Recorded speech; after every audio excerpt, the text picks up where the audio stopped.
Good afternoon, everyone. This is Allie Mostardo, Senior Association Manager of PPRA. Thank you for joining us today for our first How I Built This webinar of 2022. Today we will hear from Ada County in Idaho and how they're keeping up with their growing network. We do have you all on mute for the webinar, and we'll be using the question function on the sidebar of your screen for any questions, which will all be answered at the end. The webinar is being recorded and a copy will be provided to all registered attendees via email and will be posted on roadresource.org. Today's webinar will be facilitated by President and CEO of Vario Consulting, Lindsay Matoush. As a marketing firm, PPRA partnered with Vario to create roadresource.org. We will now turn it over to Lindsay. Thanks, Allie.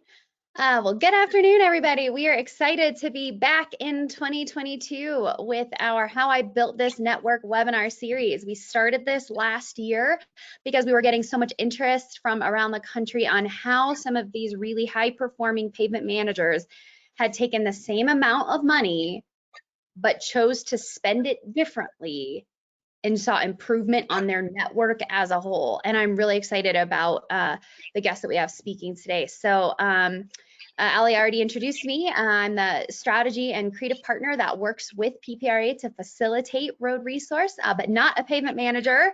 However, I have some very talented pavement managers and engineers on the line with us. So I'll give you a little bit about your speakers today. Scott Forrey was born and raised in Idaho, spent the majority of his life in Ada County, got his degree in civil engineering, was in private consulting for several years before he got drawn to the public sector. He joined Ada County Highway District in 2015 and began in utility coordination before moving into his current role as the district's pavement engineer in 2016. Got his PE in 2018. So Scott is a wealth of knowledge about how the Ada County Highway District has seen really tremendous gains. And then Lloyd is also joining us. Lloyd hails from the north. We don't like to forget about our northern neighbors. Lloyd is from Alberta, Canada. He graduated with honors from the Northern Alberta Institute of Technology. And pretty early in his career felt the call to the public sector, where he joined the City of Edmonton's maintenance department as an engineering technologist, was there for about a decade, left as a district supervisor, and eventually made his way south to Idaho, where he is the maintenance manager today at the Ada County Highway Department and has been here since 2018. So I'm really excited for you to learn from these gentlemen and what they've done in Ada County. Before I give you that, I'll give you just a little bit of an overview for those of you who are new to PPRA or to this webinar series. For those of you who don't know, PPRA is a combined effort of EMA, the Asphalt Emulsion Manufacturers Association, ISSA, the International Slurry Surfacing Association, and ERA, the Asphalt Reclaiming and Recycling Association.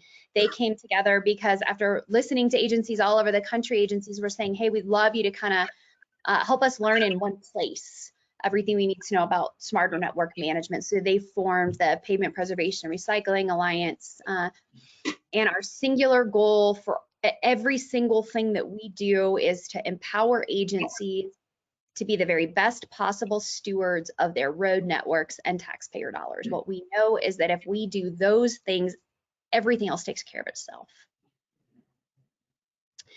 So this webinar series, as I mentioned, was started actually in the wake of COVID, and people are saying, well, I have some time to learn, help me figure out how to gain ground. I'm not going to get more resources, but my infrastructure is failing. How can I do it better?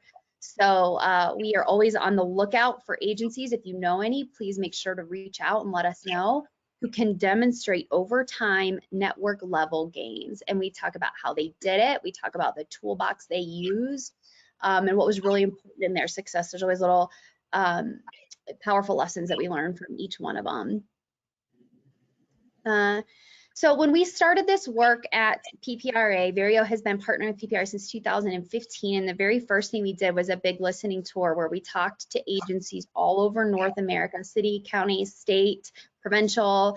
We talked to folks who were inspectors and materials engineers and pavement managers and directors of public works. And we talked to kind of the whole gamut to really understand what does it take to move the needle on network management.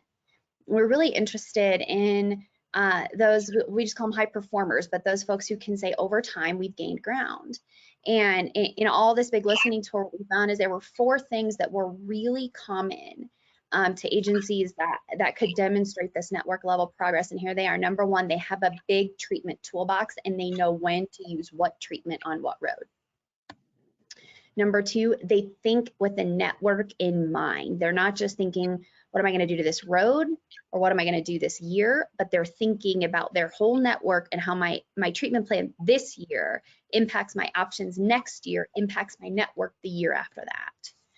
Number 3, they're really smart about learning from the success and the innovation of others, either near them or in similar regions and climates or around the country. They just tend to have that curious nature. It's part of why we bring them to you. And then they're in touch with the industry at large. They have partnerships with contractors, manufacturers. They're paying attention to the research coming off the test tracks. They're listening to FP2 and what's coming out of the journal. And they're just kind of in touch with what's happening around the country because there's incredible innovation everywhere. If you go to roadresource.org/better, you can see links to information and resources to help you bone up on all of this if it's new to you or maybe learn a thing or two. And we're just, as always, inspired by the challengers that are out there saying, I'm not waiting for this to come get me. I'm gonna grab the bull by the horns. It's always better to be the fox. So what are we going to do today? That's a little bit about the group bringing this presentation to you. Today we're going to talk about 3 things. Number 1, Ada County. They have a really interesting approach. And how their decision to start approaching their network differently has had tremendous impact. So we'll talk about the network today and how their choices over the last couple of decades have really added up to tremendous impact. We'll talk a little bit actually about taxpayer communications. That's something Ada's done really well, and we have some new tools to release to you that are free to help you communicate with taxpayers. So we have a little bit of time for that, and then Q&A. Also, I'm watching the chat and the Q&A section. So if you all have any questions, just drop them in there, and if it makes sense, I'll ask as we go. If not, we'll hold them to the end. All right. So about Ada County, Idaho. That's about as much as you're going to hear me speak all day. At this point, I just have the privilege of introducing Scott and Lloyd to talk a little bit about Ada County. So go ahead and take it away, guys. Okay. Oh boy, here we go. So to let you know, Ada County includes the capital Boise here. It is pronounced Boise, not Boise. Just a little trivia there.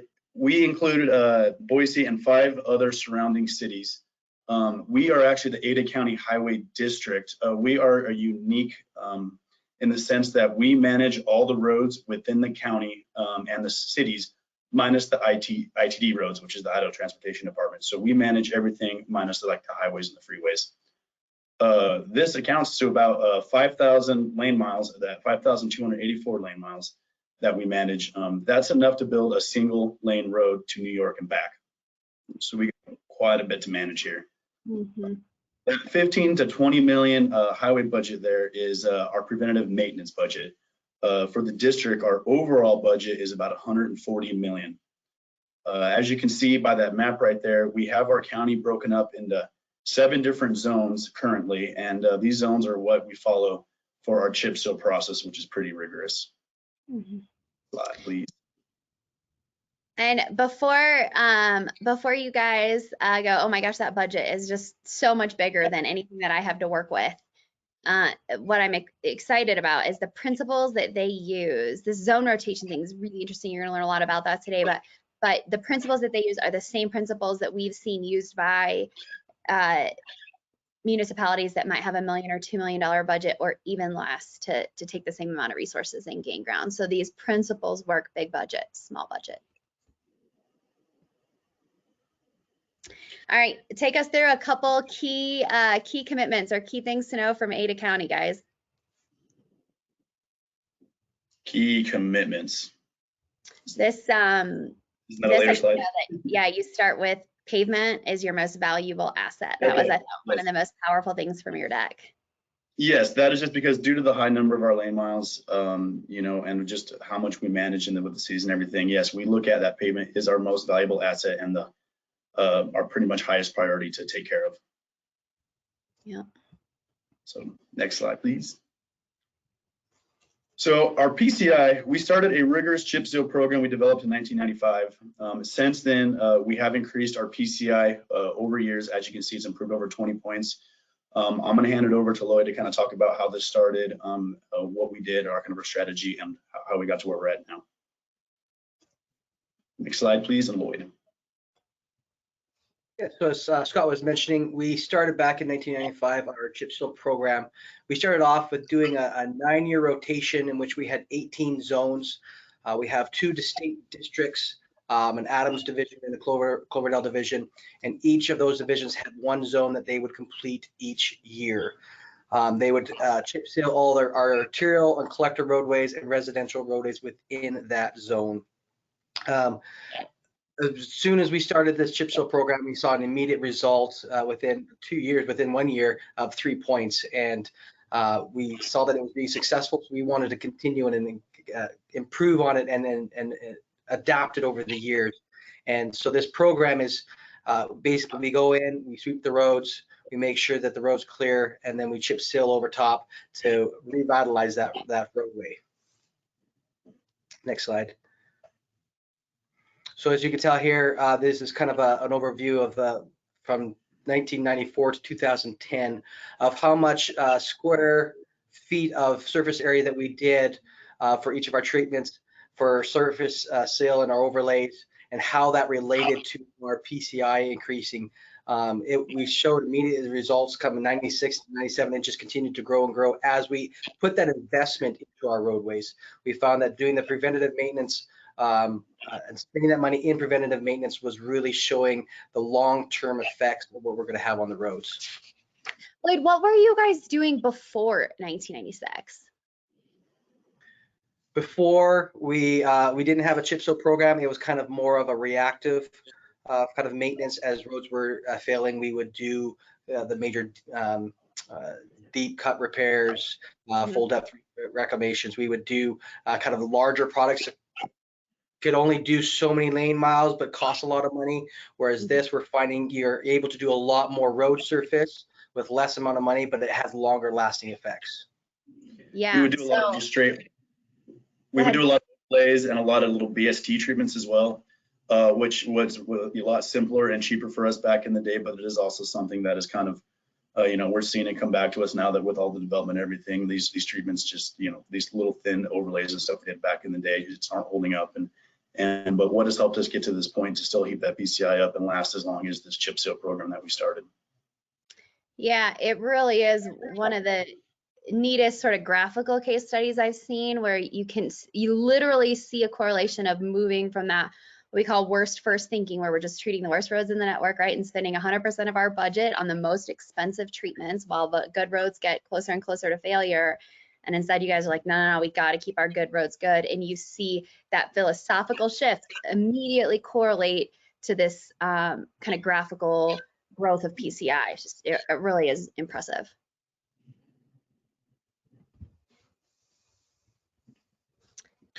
So this kind of shows our network growth, just kind of what we've seen throughout the years and the age of our network.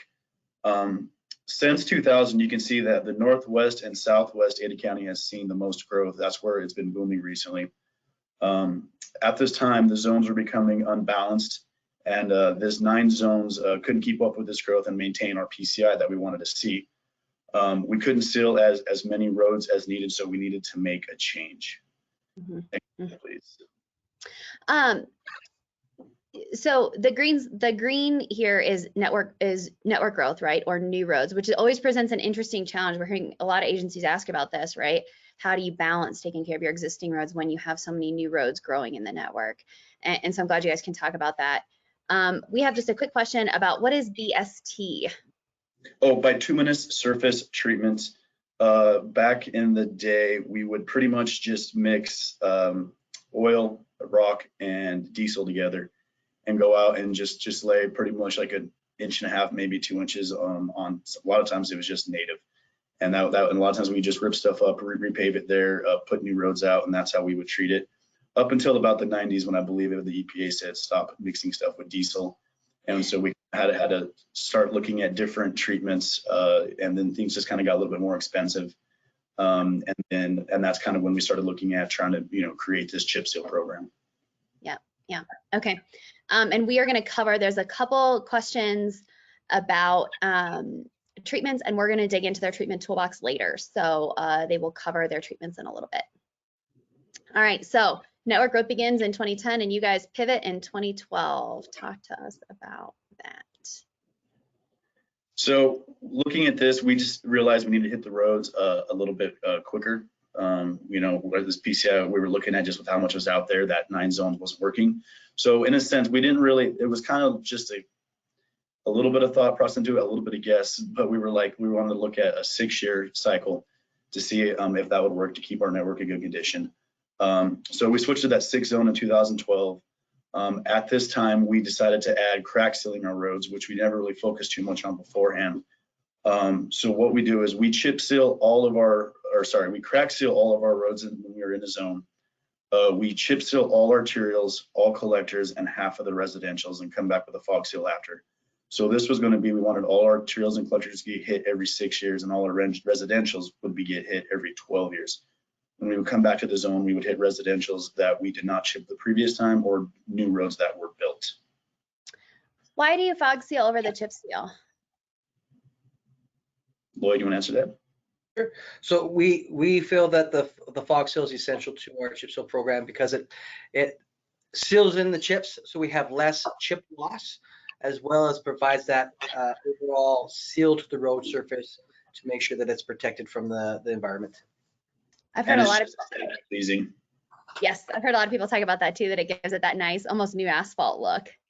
Yeah. Make it black. It also serves a double purpose when we do our arterials and collectors. Our traffic department takes the opportunity that if they need to redo stripe lines to incorporate different lane kind of workings with bike lanes and whatnot, they take that new canvas and do new stripe lines on the roadways. Mm-hmm. Yeah, thank you.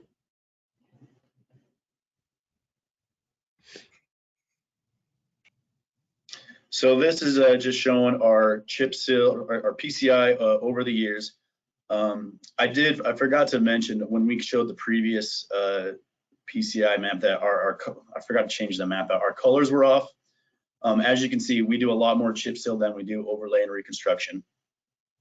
This is just to show how, you can see the comparisons that we did over the years, then obviously not doing as much over the last couple of years because of COVID, but this is kind of our trend of PCI and how we're trying to keep it in this very good condition. Next. You are getting just a couple questions about chip seal. How long after chip seal are you able to fog the road? Usually it's anywhere from 3 to 5 days that we're able to fog seal the roadway. We are working with our asphalt suppliers. They have other products that might even allow us to get on them even sooner. It's basically we have to give enough time for that chip to embed itself in the emulsion and for the emulsion to harden, and then we can sweep up and fog seal over time. Do you have any complaints on higher speed roads with chips that cause windshield cracks? We do get complaints about chip material working up and either getting on the sidewalks or coming up and causing windshield damage. That's why we're very proactive in communicating with the community that we're going to be in, saying, we're going to be doing chips in your area. We're going to have signs out. We ask them to go down when they're in those areas. We do our best to, once the chip is laid down, that we're in the area, to sweep it up as soon as we're able to alleviate any of those kind of issues. But it's, again, communication is very important, so people know we're in there chip sealing, and that they slow down so they don't pick up any of that loose chip that's there. Yep. The other thing I'll just share, because I get a bit of a vantage point from lots of different agencies, contractors, suppliers, manufacturers, and one thing that we've seen all over North America is people chip sealing in progressively higher volume environments if it's done right.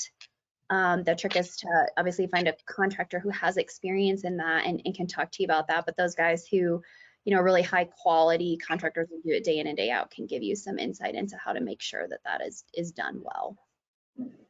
I also wanted to mention that just because this has been such a big, robust, chip that we do here, and we've been doing it for so long, that a lot of the complaints are, people that are moving here and not used to it, but a big percentage of the population has just seen it for so long and are used to it, that it's just part of the process of living here. Two people want to know if you sweep the chip seal before, when do you sweep the chip seal? So is that, we sweep multiple times. So we sweep the initial roadway before we put any emulsion or chips down, because again, you got to have that clean surface for that emulsion to adhere to that roadway properly. If you don't sweep it before, you can have a lot of emulsion peeling off and chip loss. So it's very crucial to sweep before the chip seal. And then afterwards, again, you got to allow enough time, like as we roll it, after we lay the emulsion and the chips on top, we roll it with 3 different compactor rollers. And then we have to allow enough time for the vehicle traffic to pound that chip into that emulsion and orientate it just right. And usually about 3 to 5 days after, we can go in there and sweep it. So we sweep it after the initial chipping, and then before we fog, we go in and again sweep it with our vacuum sweepers to get all that fine, broken up chip and loose chip off that roadway. So when we're fog sealing it, we're not fogging any loose chips that are there. We have quite a few technical questions about your chip seal process, so I'm going to make sure, folks, that they probably answer these offline, but keep them coming, and we'll organize all the Q&A and make sure that it gets answered and sent out to you if we don't have time to get to it today. But I want to make sure you get to see the rest of what they've presented to you. I think this graph is really incredible, and it just shows the power and importance of keeping those good roads good and how well that correlates to the overall network condition.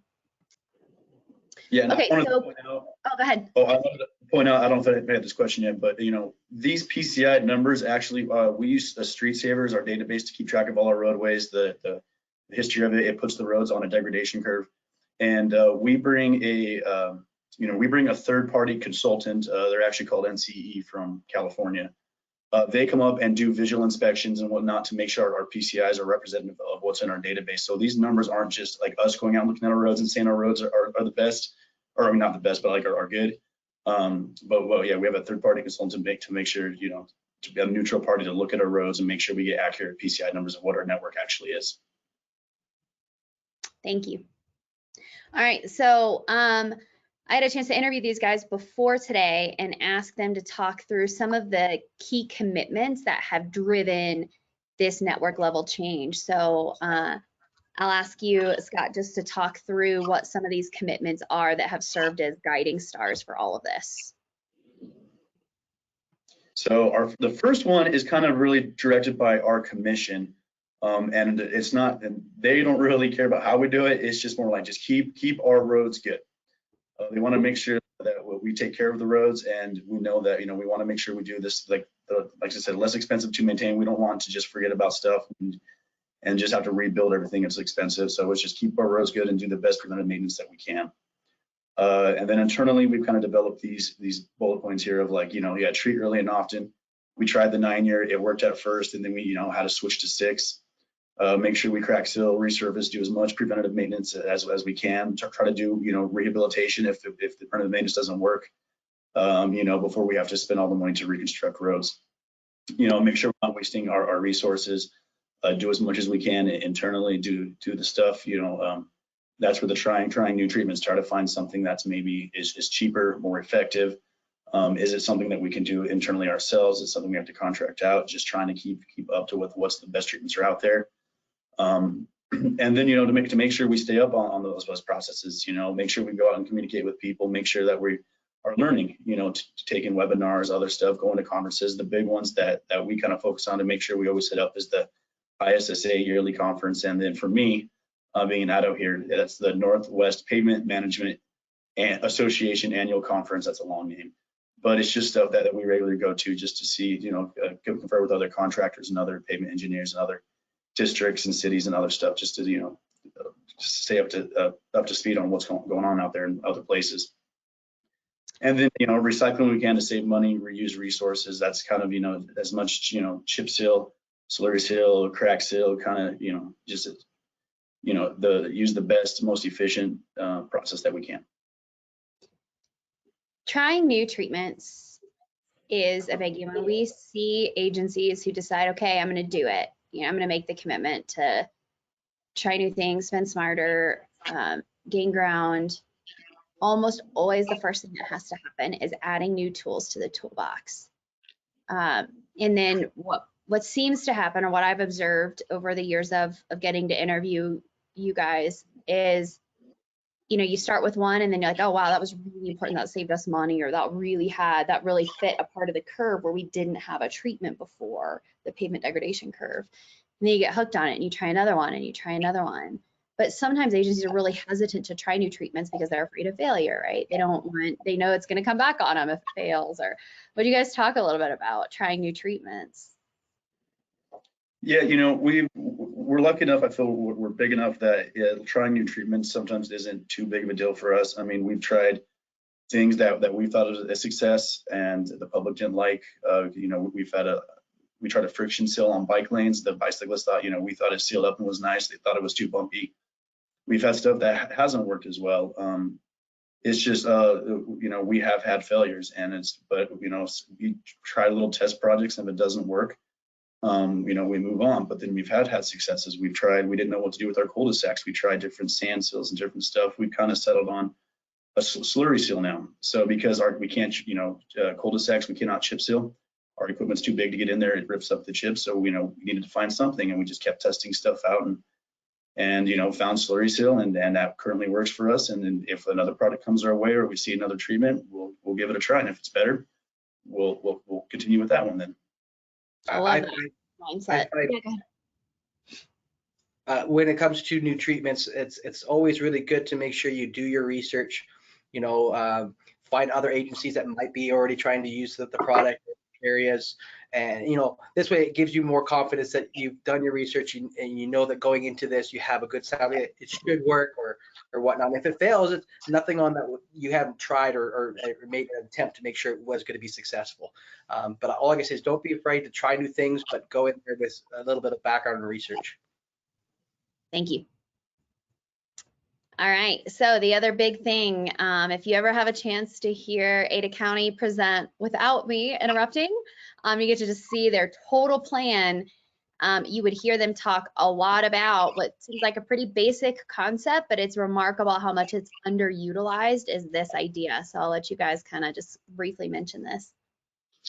Yeah, so this is kind of like the basic treatments that we use for stuff that's around the PCI different ranges, and obviously it varies.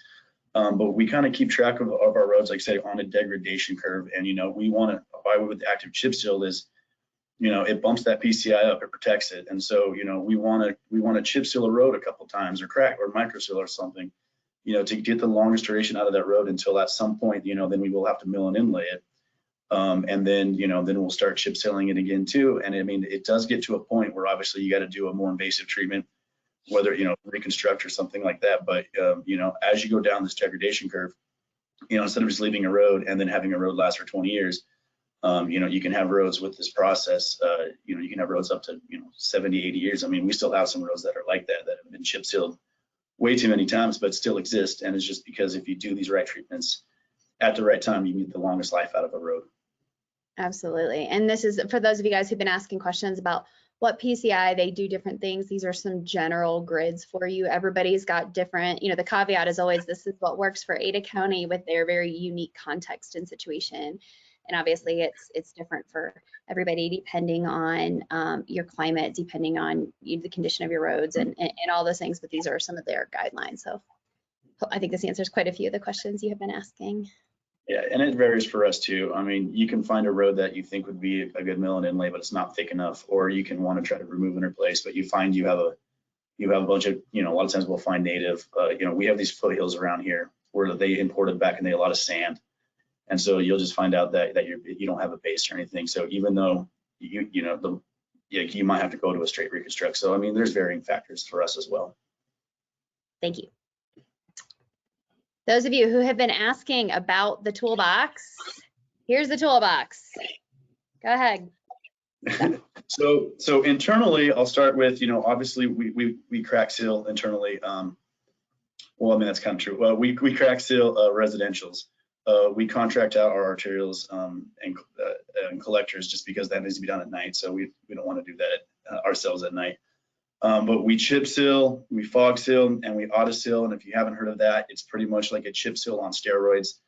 Really a little bit different emulsion, really large aggregate. We use these for our very rural sections where there's big, usually heavy loaded semis and whatnot.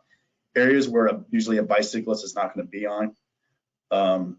We like to do some other seals is our micro surfacing. We micro surface in downtown areas just because the cities do not like us to chip, downtown Main Street, Boise.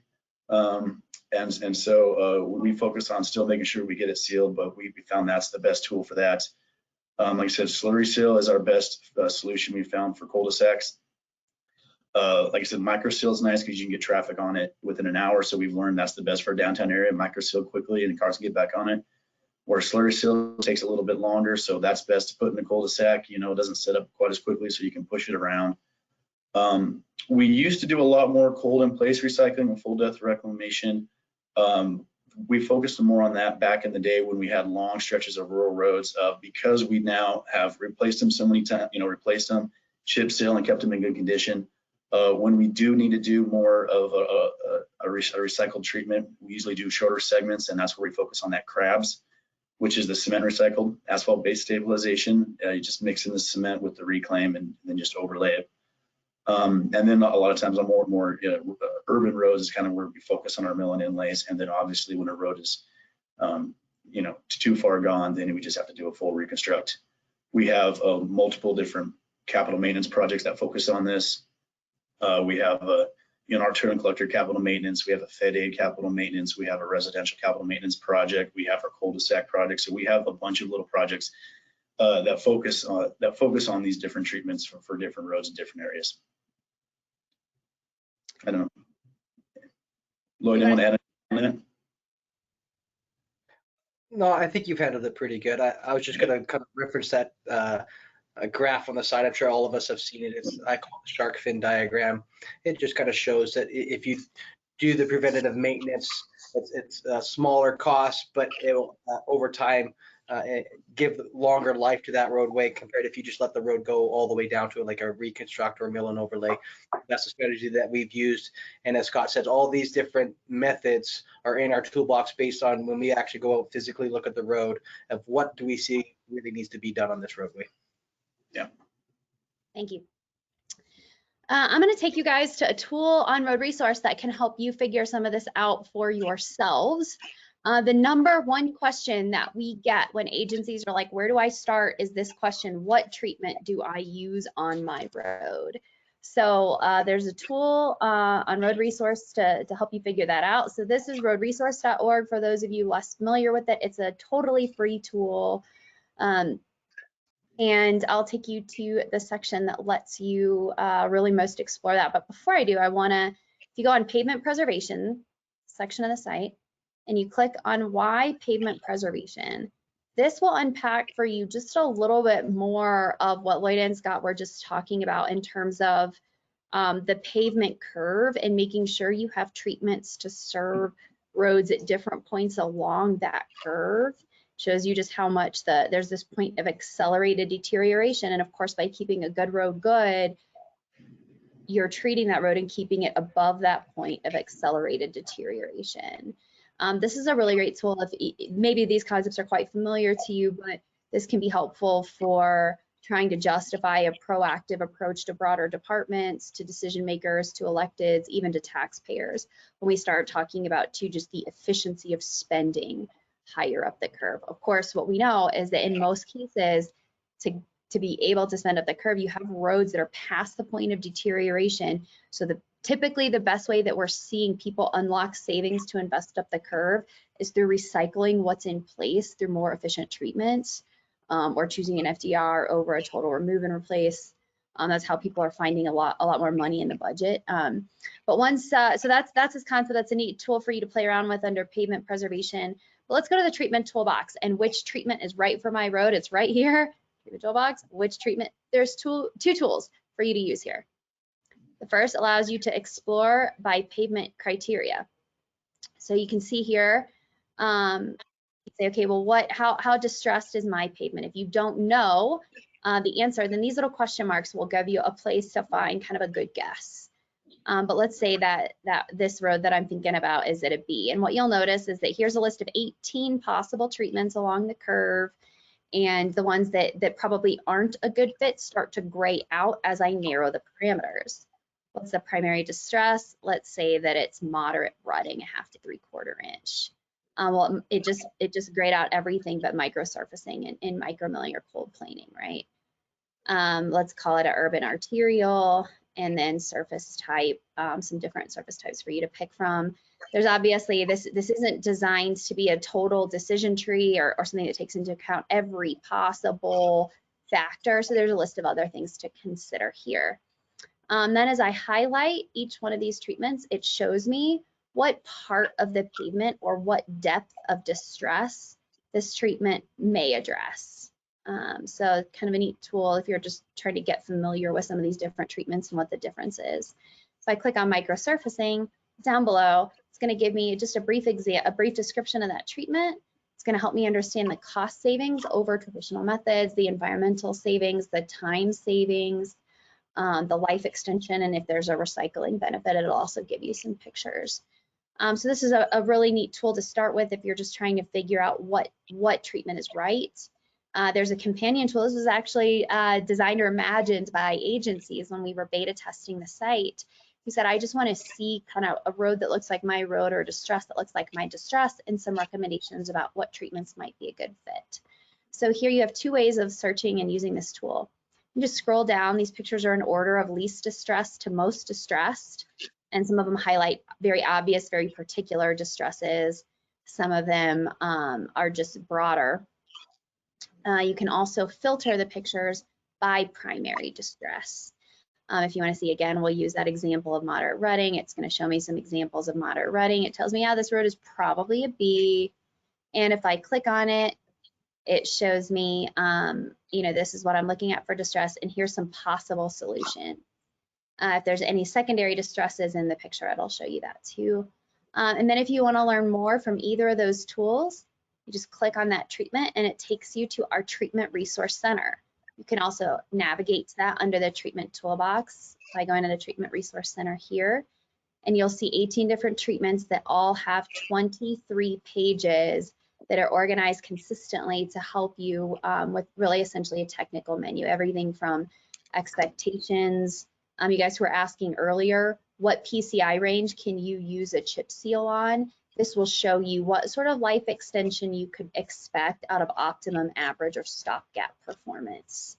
Cost, best practices, what do you need to do? What are all the little things you can do to ensure that treatment succeeds? Then you have a whole pre-construction, construction, QA section, and this also takes you to information about research and performance. You can see here PennDOT's assessment of microsurfacing, that the equivalent annualized cost is about 44% lower of it than overlays, and they expect 6 to 8 years of life. And you can see success stories of agencies around the country who have had success using this tool and how they did it.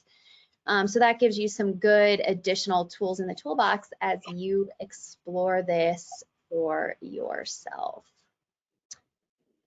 All right, Ada County. Let's talk about the network today. So Scott, I will let you take it away talking about where you're at today. Okay. I will say, Lindsay, yeah, when I first took over, I used that tool that you just showed there, and it definitely did help me quite a bit, learn some stuff, because it's a big learning curve when you started to change things up and learn this, and that definitely helped. Thank you. Thank you. I'm glad to hear that. So our network today, on average, and I will say this is pre-COVID, we chip seal about 450 to 500 lane miles of roadway each year. I think about 550 lane miles, but that really pushed us to the limit. We will get back to that. We have been running off of one crew for the last 2 years just because of lack of temps and, I mean, obviously COVID. We took, as Lloyd mentioned earlier, we usually have 2 crews that runs our chip seal.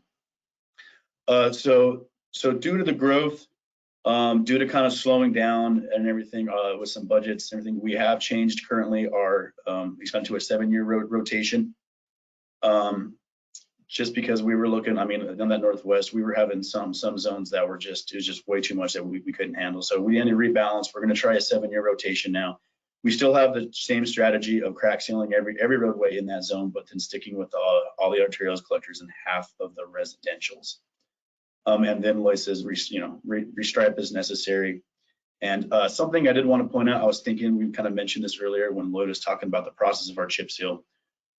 He mentioned, there are some times where we do restripe a little bit differently to accommodate, and it's usually for bike lanes and whatnot. On those few roads that we do that, we do obliterate the pavement markings beforehand, just because over the course of time, sometimes you will get some chip seal loss on striping, and it never looks good when you have old striping come through that's a foot off from where your current striping is, and it gets confusing. So that is another thing we do in our chip seal process if we are changing striping. Thank you. Hey, Scott, what pavement management system do you use? It is called Street Saver. Yeah. And I think that's one of the main, I think there's another one, I can't think of the name, but I think it's one of the big. Pacer is another one. Yeah. Yeah. And what we always like to make sure people know is that Road Resource is not designed to replace a pavement management system. It is designed to inform one. One of the things that we have heard from pavement managers around the country, if the pavement management system isn't set up properly to reflect the life extension that these treatments can provide, the cost efficiency they can provide, they're not going to be properly recommended. So we have pockets of the country where if there's a consulting engineer that doesn't understand their way around these treatments, then they might be building information into the system without giving you all the tools to stretch resources as far as you can. So that's just another caution that we've heard from pavement management folks.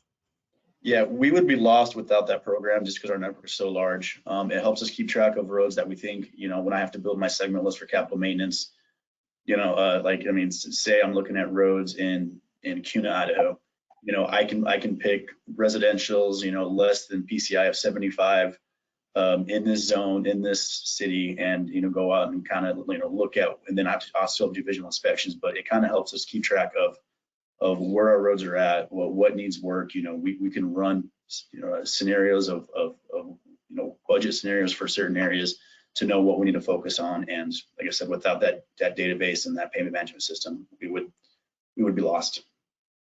Thank you. So once again, you've seen this. Yeah, this is the PCI. As I mentioned, we've not chipped as much over the last 2 years for COVID. I would assume that a lot of you as a district, city, or contractor have struggled being as efficient, as productive as well over this time. For us, we do wonder how this is going to affect our PCI overall in the next few years, as the big chunk of our network is residentials, and without chipping it, and it's going to start pulling our PCI down. As I mentioned, we bring a third-party consultant up. We're going to bring them up next year to kind of look at our roads again, and then we're also going to have them kind of look at what do they see in the forecast for us? What do they see our PCI doing over the next couple of years? Do we need to change up our strategy? Do we need to start spending more money on certain things? And it's just something we just need to look at to try to keep our roadways, once again, in that higher PCI good condition, a very good condition. How often do you do a full network assessment? It has changed recently. We would bring them up to different times to focus on our trails and collectors, and then at other times for residentials. We now have them come up every 3 years to focus on all arterials and collectors, minus things that have been shipped within the last 2 years, just because you're not going to get a solid representation of that roadway. And then we're having them do a certain percentage of our residentials. So every so often we'll have them kind of bounce around for our residentials. And then it helps that we have them do semi-automated. It's not just, boots on the ground, like visual inspections. They do semi-automated for a lot of our arterial roads, which they gets done quicker, gives them more time to do some of the residentials. Okay, thank you. So every 3 years we want it should, at least for our arterials and collectors, give us a pretty accurate representation of what our PCI is. So one of the things that Scott and Lloyd have been talking about or have hinted at in terms of their overall decision making is increasing the longevity of a road and thinking about overall life cycle cost.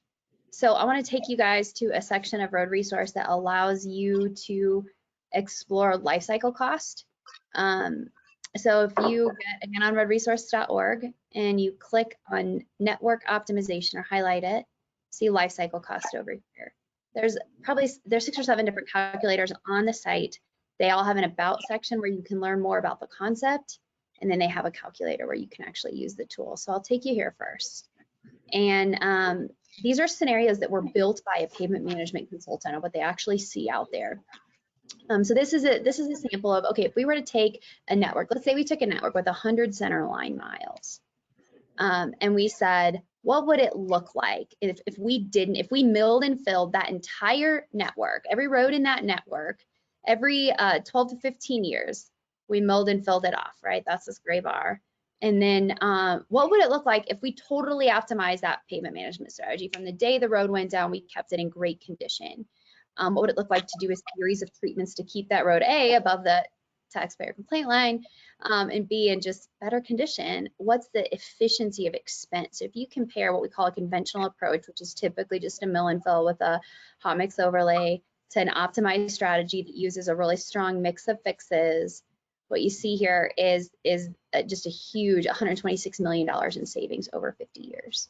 There's 2 things at play here. One is the equivalent annualized cost of those treatments is significantly more efficient. 2 is the time value of money. By spending small amounts sooner, your spending is more efficient because of inflation and things like that. We know that this is, of course, unrealistic. Not every road in your network is in good condition. So then we kind of had them play with some scenarios, said, okay, well, what if I started later, right? What would happen if I actually waited for those roads to fail? And what you see is that even in a worst case scenario, better late than never, we're still saving $81 million. We have to get that road in good condition, and then we keep it there. So this is a pretty neat tool. This is also an amazing tool to use if you're trying to explain to the money folks, big numbers tell big stories, right? Why this matters. Because what's amazing about you guys out there who are doing this work is it's so many decisions every day and so many roads and so many treatments every year, but small changes in how you approach the treatment plan for the year and how you think about each road and how you think about the network add up to really big impact over time in what is typically a municipality's most expensive asset, their pavement. So that's some examples to play with. And then here's a calculator where you can try it yourself. So in the interest of time, I'm not gonna spend too much time here, but what I will show you is this allows you to say, okay, at year 1, if I mill and fill this road, and then again at year 15, if I do another major mill and fill, you can fill that out over 50 years and it will show you the cost per square yard of maintaining the network that way, and the total life cycle cost. And then over here, you can try a more, let's say in year 2, I crack seal that road. And let's say in year 7, I chip seal that road. You can also put your total paved area, let's say 100,000 square yards. You can adjust the interest rate, the inflation rate, and it will kind of compare this. Obviously, I have not run apples to apples comparison for you, but you can build this out over 50 years, and you can see the efficiency of how the optimized approach works over time and how the savings add up. I could tell you multiple stories of agencies out there who've used this type of thinking and have chosen very different treatment strategies for their pavement because that life cycle cost is so important. Okay, got about 10 minutes left. So Ada County, I want you to talk to agencies who are just getting started with preventive planning, although after reading your advice, I think this advice is great for those just getting started or those kind of on the journey. What advice would you give? So the advice that we would start off is actually just start a plan. It's never going to be perfect right off the bat. Just like we started with a 9-year, then we went to a 6-year, now we're into a 7-year. So you got to adapt it, but you got to start somewhere. So start a plan. You will see results over time. Make sure you're doing the right treatment on the right road at the right time. Have a different toolbox, reach out to other agencies to find out what they're doing, and make sure you're doing that right treatment. We're really big in partnering with our contractors and manufacturers. Like, we're in this together. They're driving the same roads that we're trying to maintain, and it's also kind of reflective on them on how, you know, their product is performing on our roadway. So we work with them. We challenge one another to make sure that, hey, we have this new product that we want to try out that's going to be like a quick set emulsion, is what our contractor was last year about, so that we can get on that road sooner after it's been chipped to sweep off the excess materials. So, you know, with that partnership, we get better and better products and more better efficiencies in the end. So that partnership is really crucial to your organization. And don't be afraid to take some risks. Not all things work out, but you'd be surprised. One thing that really works out great and totally changes what your plan is, and you could be the next one being on the next webinar. So don't be afraid to take some risks. And but again, I do the research and feel comfortable before you take that risk. And then learn from others. I love being able to go to conferences or even being on webinars such as this and just hear what other people are doing, what they're trying, what's been effective in their areas, and network, and just, you know, just learn, because other people may have tried what you're thinking of doing and have some points that you can make it more effective in your area, but it didn't maybe work in their area. And I'll just piggyback on this. When he said you might be on the next webinar, we are always looking to tell the stories of people out there who've had success. So if you are an agency who can show some of this progress, we'd love to tell your story. There's a place on the website where you can actually submit success stories. And we'd love to make sure that what you're learning out there, other people are able to learn from too.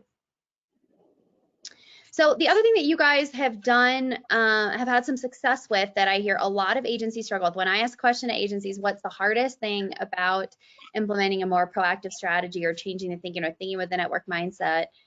There's a handful of common responses. Two of the most common are pressure from electeds and pressure from taxpayers, and the taxpayers just not understanding, why are you treating a good road? Why are you treating my neighbor's road that's good when mine's so bad? Why are you chip sealing that road? I don't like that. All kinds of public complaints. I'm sure you hear them all the time. But you guys have done, Lloyd and Scott, you've done a really good job of getting ahead of it. So will you share with us a little bit about how you bring those decision makers along and what you've been doing? Yeah, so we find it's very crucial for us to have the proper communication, not with only just elected officials, but even with the taxpayers, that this is going on their roadway in front of their homes. And so we have a great communications team here that's really engaged and know how to get the message out. But we do a lot of presentations to our elected officials, you know, what we're doing and why we're doing it. You know, we could use similar tools of what we're showing of how this will help our life cycle costs of this roadway. You know, bringing them in on that information helps them make better informed decisions when they're deciding, you know, what direction they want to take the district. When we have some of our major maintenance projects or capital projects going out, we do have public involvement. We do surveys, town hall meetings, where we get information from the public as to what their thoughts are, but it also gives us opportunity to have kind of a face-to-face with these individuals to explain why we are doing this and how this is really stretching their tax dollars to better to benefit the entire county. Like for our chip seal program that we're going to be going into at the end of this month, mailers to the public. The areas that we're going to be going in and affected, we found it very beneficial to send out mailers showing where we're going to be, what we're going to be doing, what they can do to help us in this program. And as I'll give them that little bit of information of why this is beneficial to them. And that usually alleviates a lot of calls, a lot of public being kind of disgruntled of what's going on, because they know why it's going on, and it's not a surprise to them. We also make sure that there's plenty of information on our website. We have an interactive map showing where we're going to be. Again, if you're transparent, people will understand, be more acceptable to asking questions and getting that right feedback. We also make sure we do door knockers a week before we get to that roadway, so they know, hey, we're going to be in your area at this time. So make sure you're, we have people that are trying to move trailers for going camping, or they're planning a big party or something. So we give them that information. They can call us and we can work around. Maybe their street will do a couple days later so they can have time to get their camper out. So stuff like that. It's just good communication with the public, and it really goes a long ways when we tell them that, hey, we want to try this new product. We've been successful with chip seals, you guys see. Now we want to try this. And they're more acceptable to it. And then I also already talked about the interactive map. So good. I want to show you guys some tools that are free for you all to make that easy. And then we'll come back and do a little bit of Q&A. So these were built by a marketing agency interviewing taxpayers and agencies, our team, to really understand how can we help you guys who are out there doing really important work and really technical work get a little bit more of a win, or help taxpayers understand why what you're doing it matters or is interesting, or be a little bit more engaged in road work. So here's just the messages, right? Keeping vehicles on the road and pavement out of landfills. Glass, plastic, asphalt, yes, roads can be recycled. Extending the life of our roads and every tax dollar spent. So these are yard signs. They come in door hangers. There's a press release template. There's sample social media posts that you can use. All of this stuff is free. You can put your URL there, your logo there, and I'll show you where to find that on the website. And this was all designed, again, just to make it easy for you to get a win. And because honestly, it's been really interesting for my team to come into this world from the outside, and what you do is fascinating. We know that you never hear enough of a thank you, but what you do really is quite fascinating, and something that explained well, taxpayers are really interested in. So if you want any of those free tools, again, you go to resources, and let me zoom out here, you go to resources. This is where, by the way, while I'm here, all the previous webinars in this series, you can watch those. There's in-depth explanations of how to use each of these calculators and examples. But I'll show you the agency communication tools right here in the blue bar.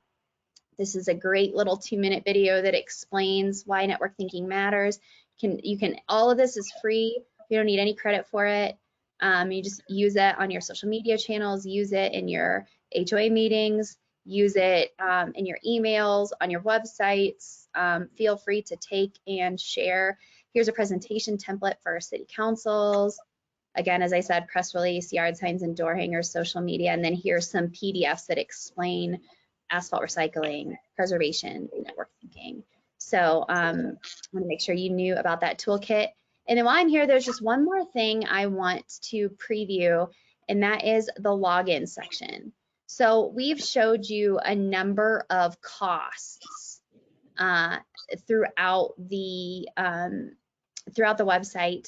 Problem with any cost that Scott and Lloyd gave you today, or that you're going to find on the site, is that they're inherently irrelevant to you, right? Because your costs are going to be higher or they're going to be lower.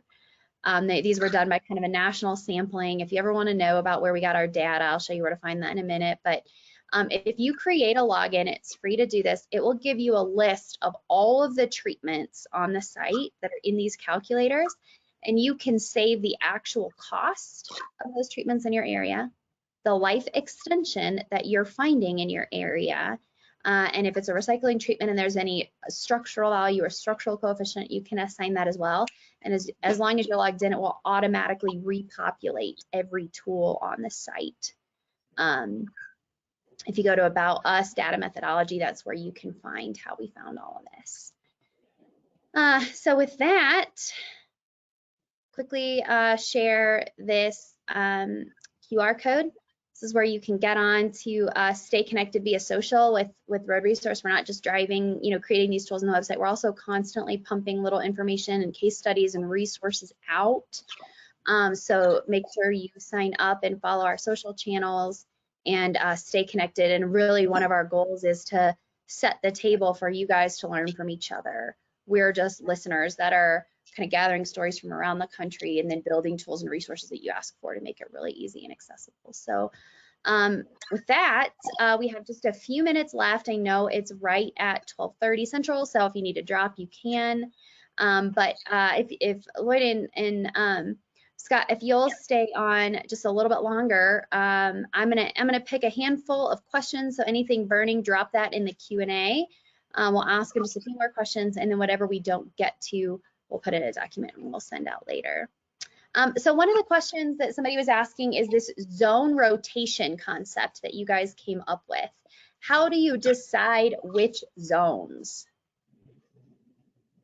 As in which one we're chip sealing that year? I think the question was more on like, how do you break down the zones? Like, how did you decide on that? Okay, so we broke down the zones, you know, like I'll say the strategy when we went to 7 zones was kind of, one was boundary of roads and the 2 was the number of lane miles. We wanted to make sure that we were looking at some of the older well-established zones are going to be, you know, we know there's not much growth. We kind of made those a little bigger, knowing that those numbers aren't going to go up. On the zones that where there's a lot of growth, we kind of like balanced them, you know, made them a little bit less right now to accommodate for future growth. And then kind of like boundaries, like, you know, we have one freeway that goes through Boise here in Ada County, and so and then there's a couple other like highways that go north and south, and so which is managed by ITD, and so it's kind of nice having a boundary of roads that we don't need to chip. Is kind of how we looked at it, to be like, cause like, is this zone 1 or is this zone 6? Mm-hmm. And so just by getting those lane miles kind of balanced, you know, common future growth, kind of looking at those ITD boundaries is kind of how we established it to that 7 chip seal rotation. And then we just move on for chip seal. That we're in zone 3 this year, we'll be zone 4 next year, zone 5, and we continue on until we have to make another change. Speaking of chip seal, you have a few more questions about chip seal. One is, do you ever get roughness complaints? We get sometimes roughness complaints, you know, sometimes from the biking community. There is sometimes when we might have a road that when we put it down, we put it too late in the season, and that emulsion didn't have the proper time to adhere to the road, and so we did get some chip loss. And so then we have areas where, yes, it sounds like a rough road, washboarding. So we have one road that we have to deal with that we're looking at, okay, what kind of form of treatment can we do over top this chip seal to address that kind of washboarding effect. But yeah, we've had sometimes a few concerns, but it's more of application or just people's preference. They prefer smooth paved asphalt versus a chip seal. Yeah, and we used to use 3/8 throughout the county for all our roads, and we kind of had it when we first started, and that was kind of an issue, because even I remember in the 90s, you couldn't skateboard on new. I hated chip seal, but yeah, to accommodate for that, we've now gone down to a 1/4 inch for residentials, just to try to make it. I mean, you know, not as much traffic, not as much heavy traffic, especially, and so, you know, it's that 1/4 is a lot better than that 3/8. And then it's the same thing for that auto seal we use, I think, is it 5/8, Lloyd? Yep. But you know, that's bigger structural section, and we don't have, you know, that's on the rural sections where there shouldn't be anybody really biking out there or anything. So How do you think it would work how do you think it would work in a colder climate like southern Quebec?